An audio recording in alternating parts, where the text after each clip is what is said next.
ci sono volte in cui si dorme poco perché gli arbitri fanno delle cose che tu non riesci a sopportare, altre volte si dorme poco perché sei felice, c'hai ancora l'adrenalina addosso. Ma come fanno le ragazze a fare il Get Ready With Me, che parlano di cose incredibili mentre si truccano, mentre fanno le cose? Poi mettere un po' di cremine, non riesco a ragionare, come già...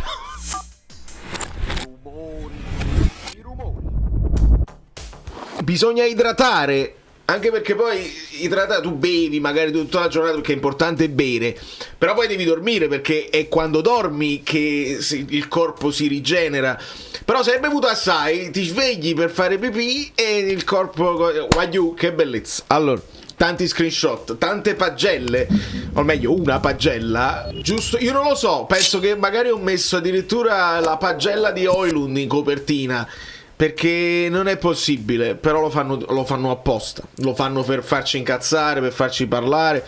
E invece questa è una partita che veramente chi ama il calcio la dovrebbe portare come esempio di partita che si può giocare bene, si può giocare per vincere, con la volontà di vincere entrambe le squadre. Poi a un certo punto non ce l'hanno fatta più.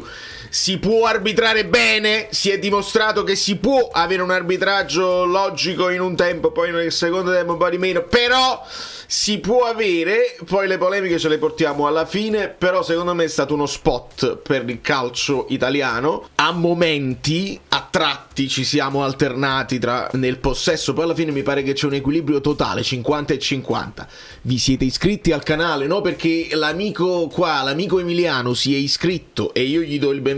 Lasciate un like, perché questa è la partita in cui, cavetti permettendo, come ha detto Versati, facciamo lo scavetto.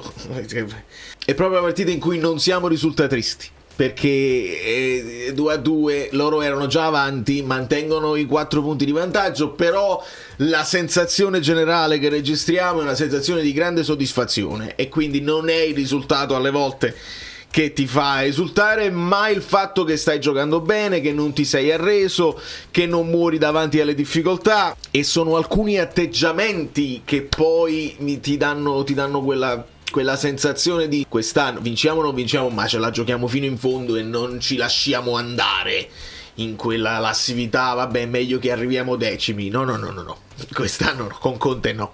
Allora si parte da qui, perché quella situazione con Højlund era fuori gioco e quindi negli highlights non esce. Poi grazie perché mi avete contattato in molti segnalandomi che alcuni highlights spariscono proprio dal...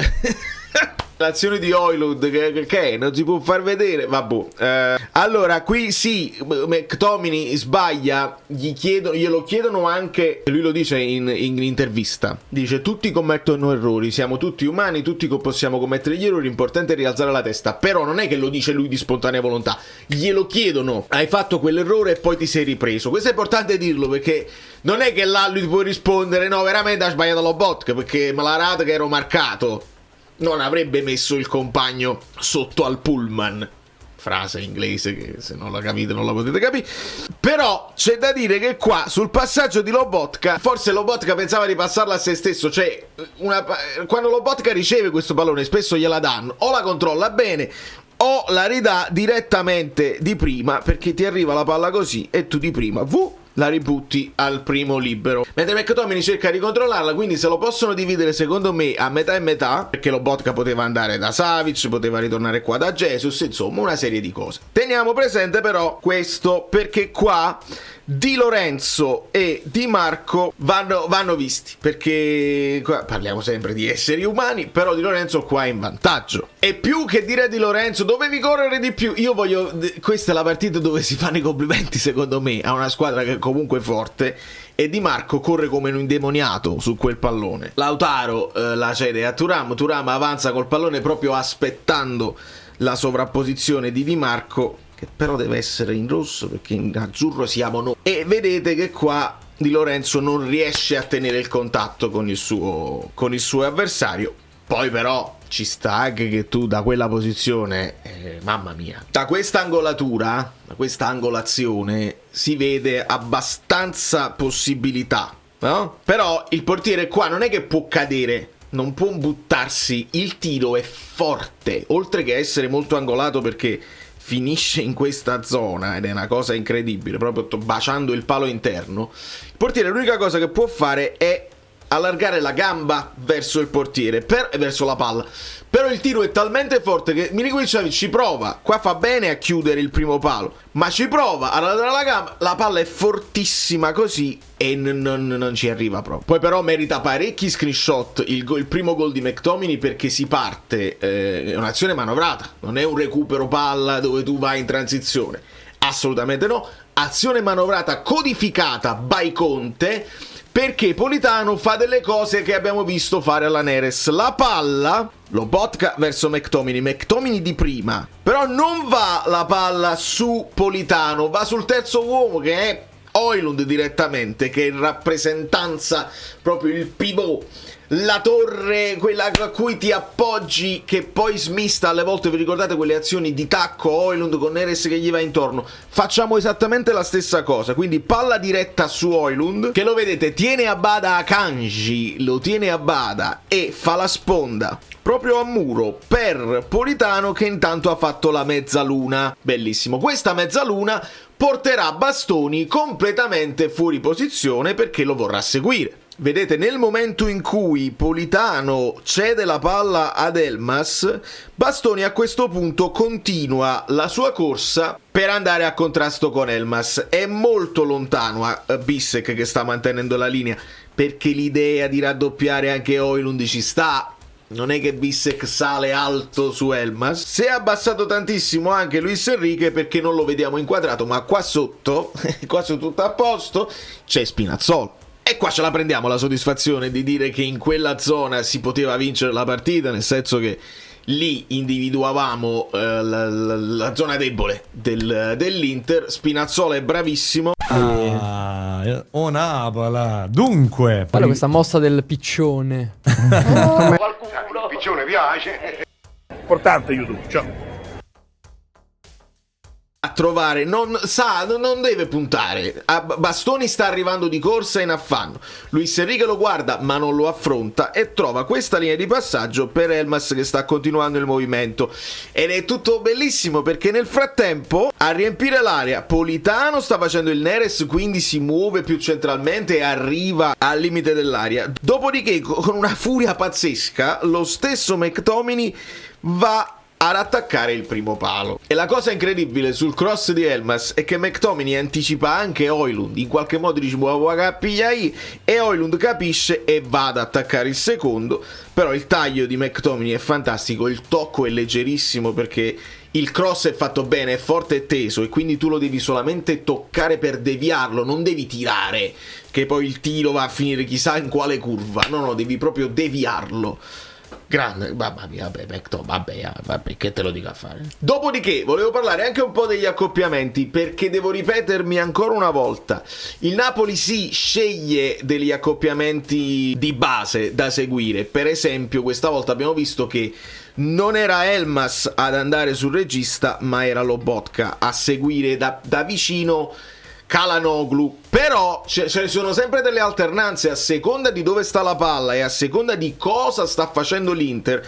A volte il Napoli decide di aggredire a uomo, a volte no, e dipende. Ecco perché io parlo sempre di calcio situazionale, scherzando, perché si parla o di posizionale o di relazionale. Quello relazionale io lo chiamo situazionale perché a seconda della situazione tu fai una cosa. In questo caso Elmas è qui a coprire Barella. Perché? Perché McTominay è andato forte su Zielinski, che si è abbassato per ricevere il pallone, essendo Çalhanoğlu marcato più da vicino. Cosa succede? Che se la palla ce l'ha Sommer, magari è più logico che Beukema resti a dare una mano, perché Beukema era su Zielinski, ma se sale anche Beukema su Zielinski lasci Thuram e Lautaro nell'1 contro 1 ed è pericoloso. Quindi questo è tutto un ragionamento che i giocatori del Napoli devono fare in tempo reale, a seconda di dove sta la palla, a seconda di come stanno ruotando gli avversari. Signori, non è facile, è molto più facile ognuno se ne prende uno e lo segui per tutta la partita finché non finisce. No, qua c'è del lavoro dietro. Se qua la palla ritornasse su Bissek, Elmas andrebbe ad accorciare su Bissek e McTominay ritornerebbe poi su Barella. Quindi è bellissimo. Ma qua io guarda le partite, no, manicomio, è bellissimo. Ma come Genoa Cagliari 3-0? Vabbè. Volevo solamente riprendere le posizioni medie per farvi vedere questa cosa qua. Questo è il lancio di Savic con la mezzaluna di Højlund che poi arriverà al tiro, e questa immagine non va negli highlights di qualche trasmissione. Però è bello anche che ci sia Politano così alto che abbassa Bastoni e quindi non c'è fuorigioco. Ricordiamo ovviamente che se sei dietro al centrocampo non è mai fuorigioco, però sappiamo pure col Parma che alle volte lo chiamano lo stesso, quindi fa bene Politano a stare qua, abbassi Bastone e non c'è dubbio. Vedete come risulta? Sto laggando a bestia. Vedete come risulta Politano più avanti di Højlund, perché Højlund veniva incontro al pallone per far salire la squadra, e anche come risulta fondamentalmente un centrocampo a 3. Ecco perché quando poi io dico ma non mi convince tantissimo che Lobotka debba fare tutto quel campo per andare su Çalhanoğlu, vorrei Elmas più basso. Alla fine dov'è che abbiamo toccato il pallone? Perché quando vediamo queste hitmap qua è dove toccano il pallone, e dove toccano il pallone Juan Jesus e Rrahmani, li vedete, sono due difensori centrali destro e sinistro.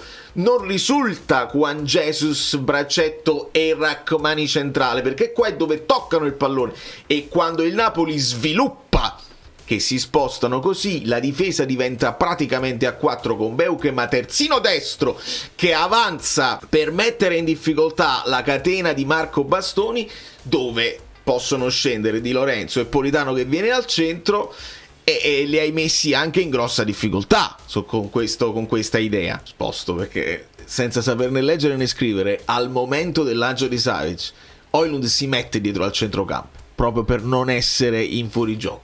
Però non si può mai sapere. E visto che nelle highlights non è uscito, facciamo vedere che Højlund dà un bacetto al palo, Cotiletta Leotta, potevi fare meglio, eccetera eccetera. Lui capisce un pochino l'italiano, un po' non lo capisce, cerca di rispondere, cerca di impararlo, insomma potevo fare meglio, forse fammi vedere, forse la Zille dice no, forse è una questione che il sinistro è il suo piede, e vabbè, andiamo avanti. Volevo dare un piccolo cioccolatino anche a Beukema, che nell'azione dove è morto Mkhitaryan, sul primo tiro di Di Marco, che secondo me si infilava là e sarebbe stato il non plus ultra, è bravo Beukema a mettersi sulla traiettoria e a bloccarlo. Poi dopo il secondo tiro di Bastoni finirà al lato e poi ci sarà lo step on foot, tutto quel discorso che abbiamo già fatto. Li sto ricevendo tutti gli esempi del passato, quando capitò Politano con la Roma, anche come l'hanno raccontato, perché alle volte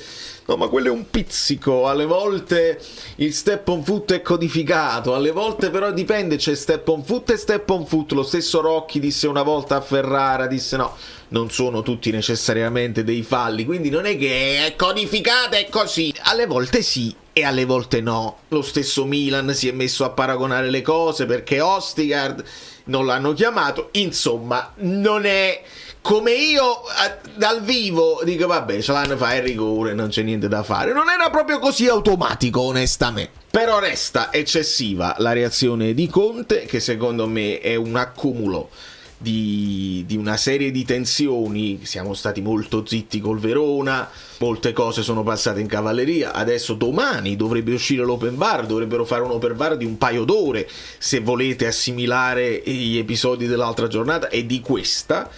Ma sicuramente ci sarà un open bar di esaltazione di Rocchi, di Doveri, che se lo merita pure. Però non ci scordiamo quello che è successo, perché sicuramente si scorderà. Eccessivo, non c'è bisogno, non c'è, almeno, che bello, ha variato, onestamente. Però il problema è che, come l'abbiamo detto a Mazzocchi, adesso ci mette in difficoltà, perché non avere Conte in panchina è un handicap per noi. Però se non sbaglio, ditemelo voi nei commenti, mi pare che con la partita che facemmo con Stellini in panchina andò bene?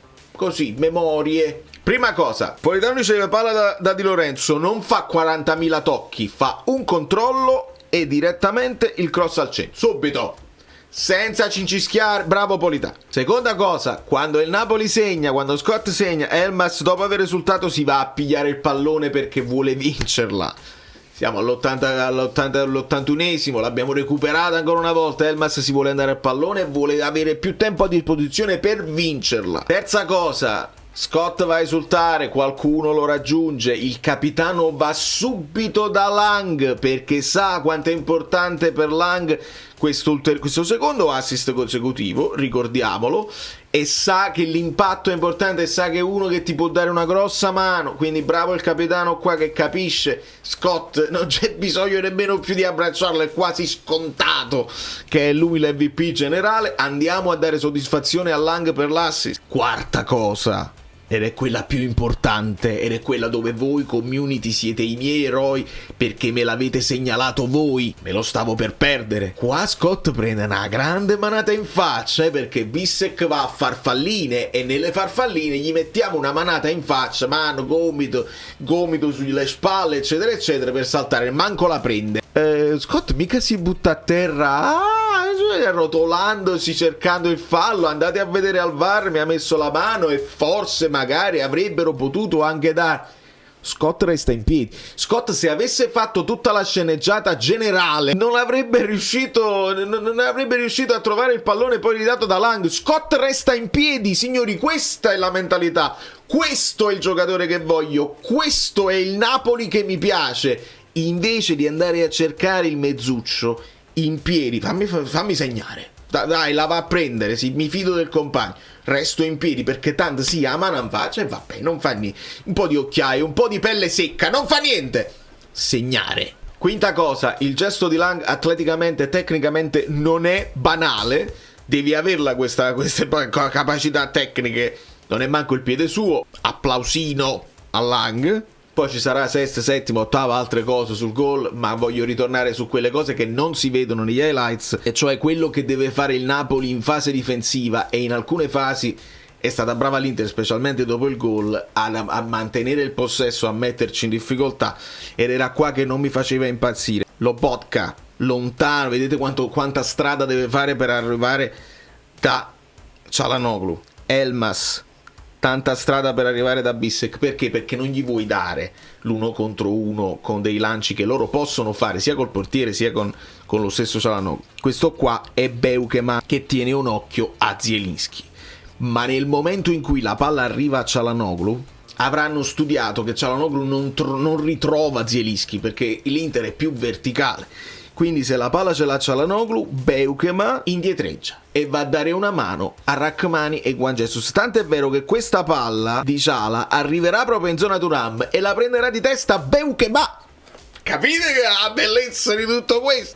In altre situazioni invece questo è Beukema che ha seguito Zielinski fino a qua. Questo è Højlund su Akanji. Questo è Lobotka su Çalhanoğlu. Elmas vicino abbastanza a Bissek. Queste devo tirare le orecchie a Spina perché Politano il movimento alla Neres l'aveva fatto e doveva ricevere palla qua. Può essere che magari Spina l'ha visto in fuorigioco perché poi la visuale da qua non era facile capire se, giusto per giustificare quello che io dico in reaction, che non sono pazzo, perché poi dopo aver ricevuto McTominay l'abbraccio dei compagni indica subito Lang, dice oh aspetta, diamo merito, lui stesso dà merito a Lang. E poi c'è questo, c'è I want to win, let's go, voglio vincere, andiamo, continuiamo dopo il gol. Anche lui come Elmas chiede ai compagni di dare il massimo e di non mollare adesso, non accontentiamoci del pareggio. Però nel frame successivo io spotto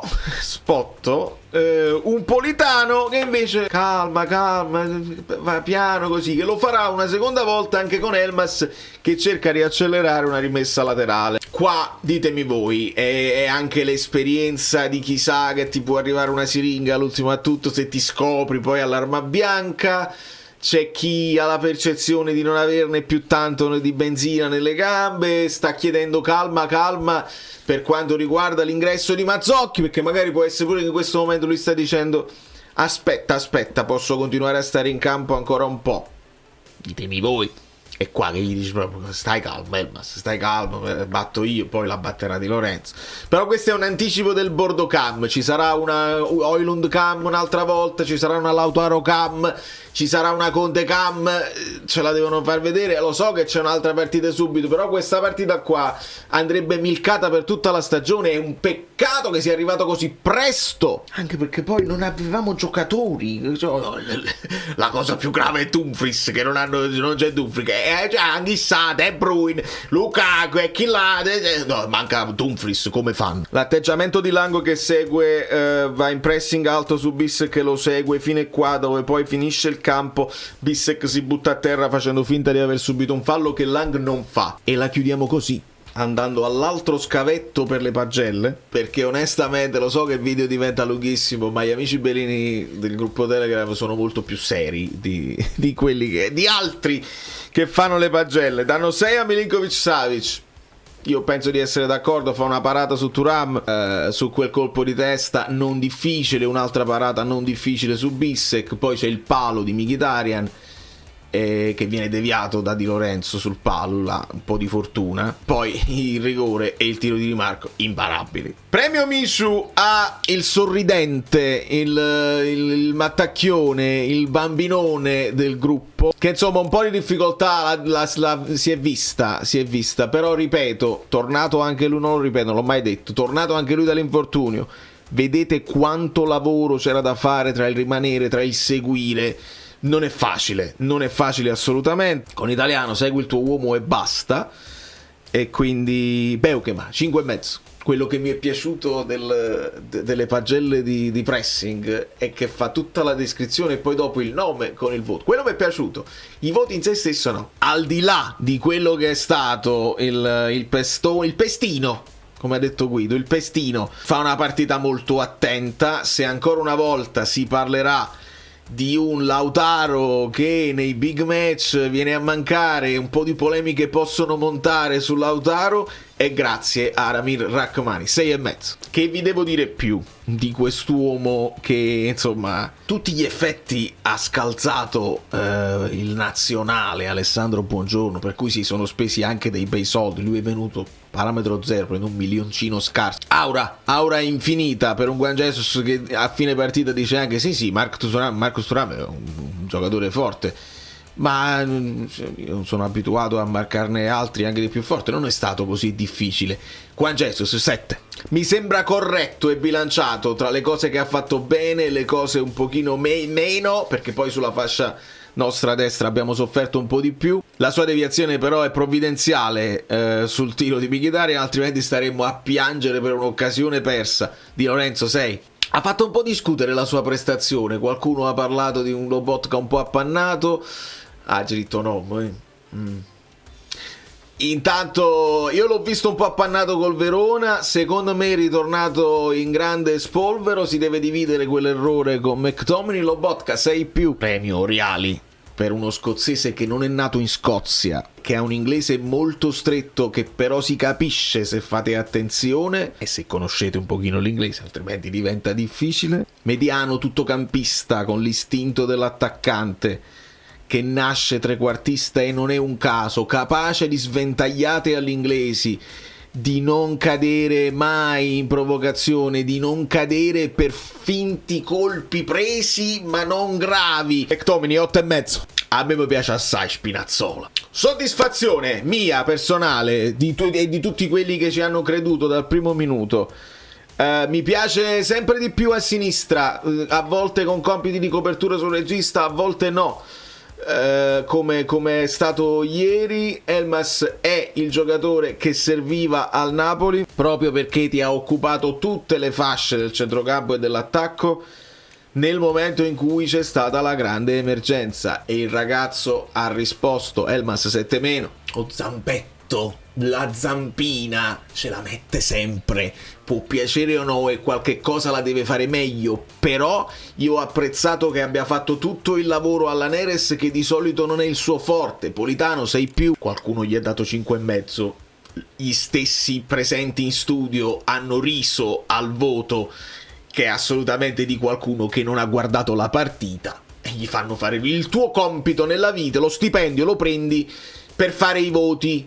Di conseguenza deve essere una scelta consapevole di una redazione che sa che poi dopo sui social se ne parlerà, e quindi gira, fammi vedere la prossima volta, voglio proprio vedere che voto dai.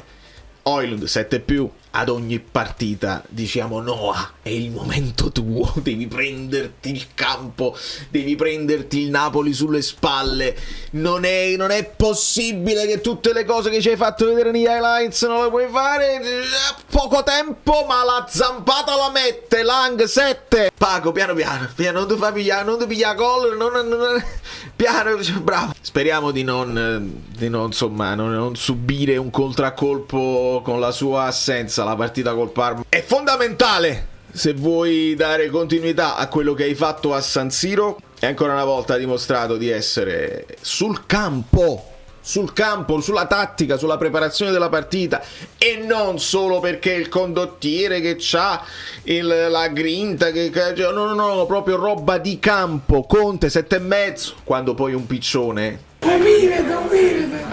Sembra quasi che sai, poco. Allora, prende la sufficienza, vuol dire che ha fatto qualcosa di straordinario.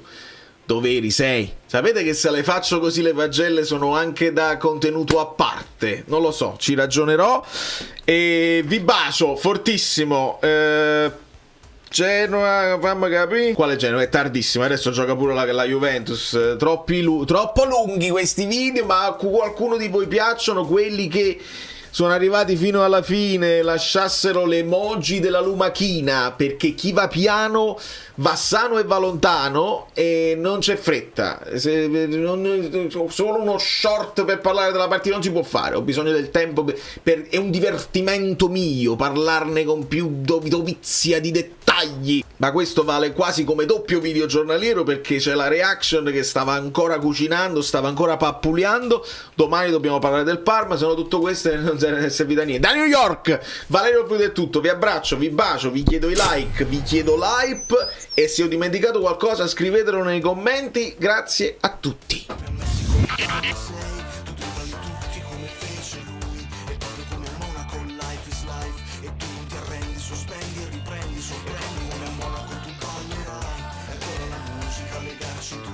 Come la grande mela che non dorme mai, il frutto delle scelte di una vita che racconta.